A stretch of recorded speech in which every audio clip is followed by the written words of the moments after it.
hari ini kita tidak merayakan kekerasan, kita tidak memuliakan penderitaan. Kita mengenang Yesus yang memilih tetap setia pada misi kasih-Nya di tengah pengkhianatan, ketidakadilan, dan kekejaman. Di dalam Yohanes 18 ayat 4 tertulis, Yesus yang tahu semua yang akan menimpa dirinya itu maju ke depan. Yesus tahu bahwa ia akan dikhianati. Ia tahu bahwa ia akan ditangkap, disiksa, disalibkan, dan mati. Namun ia tidak mundur. Ia memilih hadir di dalam luka, dalam risiko, dalam kegelapan. Keberaniannya bukan keberanian yang mencolok, tetapi keberanian yang tenang dan penuh cinta. Inilah yang kita sebut sebagai ketahanan atau resiliensi iman. Tapi Bapak Ibu Saudara, istilah resiliensi itu bukan sekedar bertahan. Istilah ini adalah kekuatan untuk tetap percaya, tetap hadir, tetap mengasihi meskipun dunia melukai. Kalau selama ini kita hanya memahami kata itu dengan hanya bertahan, Yesus mengatakan ini bukan sekedar bertahan. Bertahan tapi dalam arti tetap percaya. Banyak orang bisa bertahan tapi mulai hambar. Tetap hadir dan tetap mengasihi meskipun dunia melukai. Kalau kita mendengar bacaan tadi, Bapak Ibu kita semua bisa merasakan bahwa Yesus tidak tunduk pada kekerasan. Tapi Dia juga tidak membalas dengan kebencian. Ia tidak menyerah pada kejahatan, tetapi justru merespon dengan kasih. Dan dari sini kita bisa belajar bahwa penderitaan itu bukan panggung kemuliaan. Penderitaan bukan panggung kemuliaan. Penderitaan apalagi karena kekerasan, karena tindakan sewenang-wenang ketidakadilan, tidak boleh dinormalisasi, dianggap biasa, bahkan diglorifikasi. Dengan mengatakan penderitaan kita ini belum seberapa dibanding dengan penderitaan Kristus. Sebaliknya, penderitaan melalui itu kita bisa bertumbuh dan membangun kekuatan baru. Banyak orang hari ini hidup dalam penderitaan. Ada yang mengalami kekerasan, anak-anak yang kehilangan perlindungan, orang-orang yang hidup dalam ketidakadilan sistemik. Apakah iman berarti mereka harus bertahan tanpa suara? Tidak. Resiliensi iman berarti mereka dan termasuk kita berhak untuk bangkit, berhak menyembuhkan luka, berhak membangun kembali hidup yang penuh makna. Menyadari luka, menyadari bahwa kita terluka adalah awal dari pemulihan. Kita tidak menyangkali trauma. Kita tidak menyamarkan air mata. Kita tidak menyangkali kesulitan. Tapi justru dari pengakuan itulah harapan kita mulai tumbuh.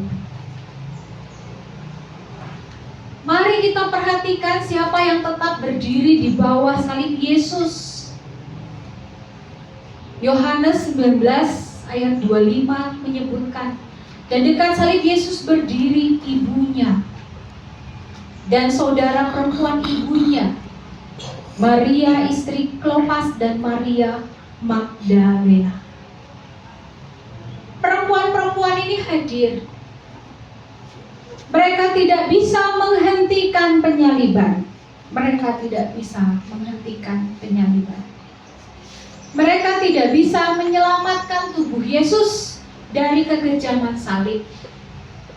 Tapi mereka tidak pergi. Mereka tetap di sana. Diam, setia, hadir menemani. Di saat satu persatu karena ketakutan pergi, mereka tetap di sana. Setia. Bersama dengan tubuh yang rapuh. Tubuh Yesus. Ini bentuk keberanian yang tidak selalu dikenali oleh dunia kita, Bapak Ibu, Saudara-saudara. Kekuatan untuk hadir. Kekuatan untuk melihat penderitaan tanpa menutup mata. Kekuatan untuk merawat tubuh yang dilukai. Banyak orang memilih untuk tidak terlibat, untuk menutup mata telinga, bahkan dengan alasan tidak tahan, tidak bersedia untuk merawat tubuh yang sudah dilukai. Tetapi mereka memilih tetap di sana, hadir dan menemani. Kita juga melihat Nikodemus dan Yusuf dari Arimatea.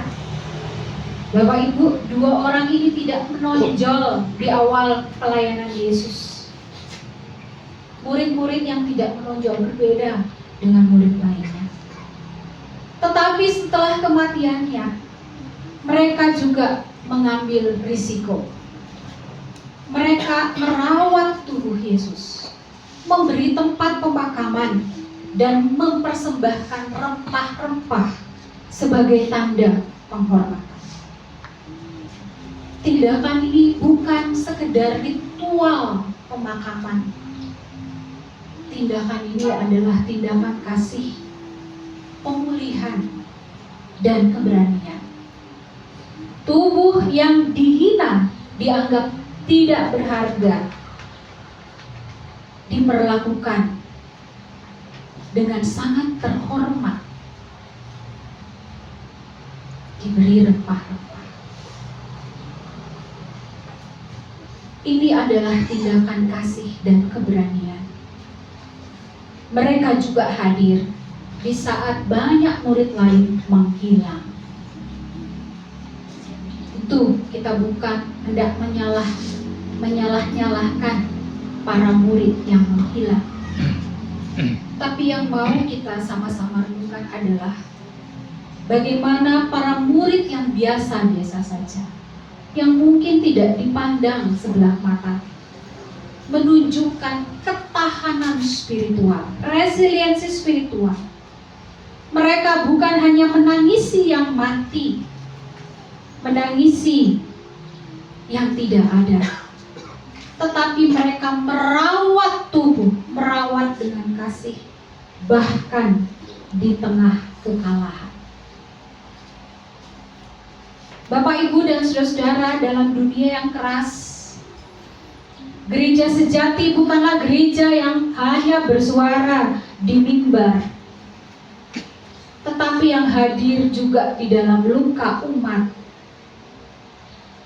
Gereja seharusnya bertindak seperti para perempuan di bawah salib, hadir, merawat dan memberi ruang aman bagi yang menderita.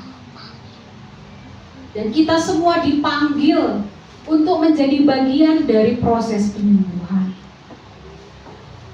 Kita semua dipercaya untuk berpartisipasi menjadi bagian dalam proses pemulihan. Melalui apa? Melalui kehadiran.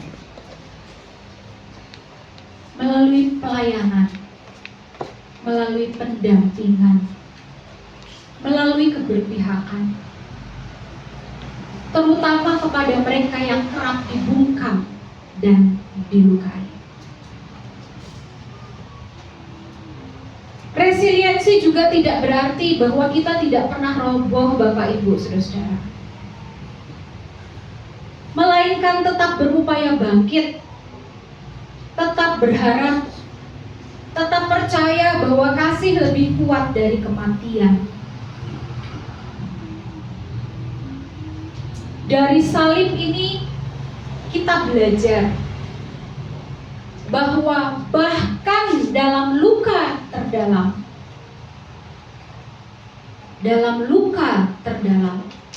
masih ada ruang bagi kehidupan baru. Kita bukan hanya korban, kita adalah penyintas yang sedang menata hidup. Kita semua, Bapak Ibu Saudara-saudara, adalah penyintas yang sedang menata hidup.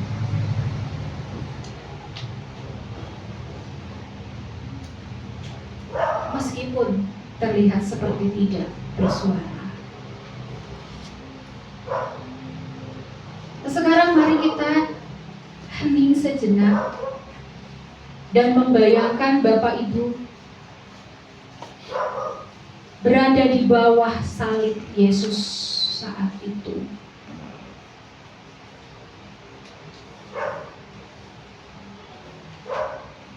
Apa yang ingin Bapak Ibu bawa kepada Yesus hari ini? Bayangkan kalau saat ini kita berada di bawah kaki salib Yesus. Apa yang ingin kita bawa kepada Yesus? Yang ingin kita katakan kepada Yesus? Luka, kehilangan,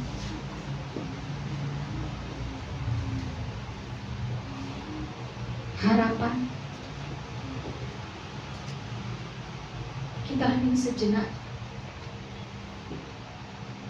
dan sampaikan apapun yang Bapak Ibu rasakan, yang kita pikirkan saat ini kepada Dia di dalam saat itu.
Perjamuan kudus. Di sini tubuh yang hancur itu dibagikan. Darah yang tercurah itu menjadi berkat. Dan dari meja ini kita diutus kembali ke dunia, bukan sebagai orang yang mengenang penderitaan, tetapi sebagai orang yang menghidupi kasih dan harapan di dalam dunia yang terluka. Amin.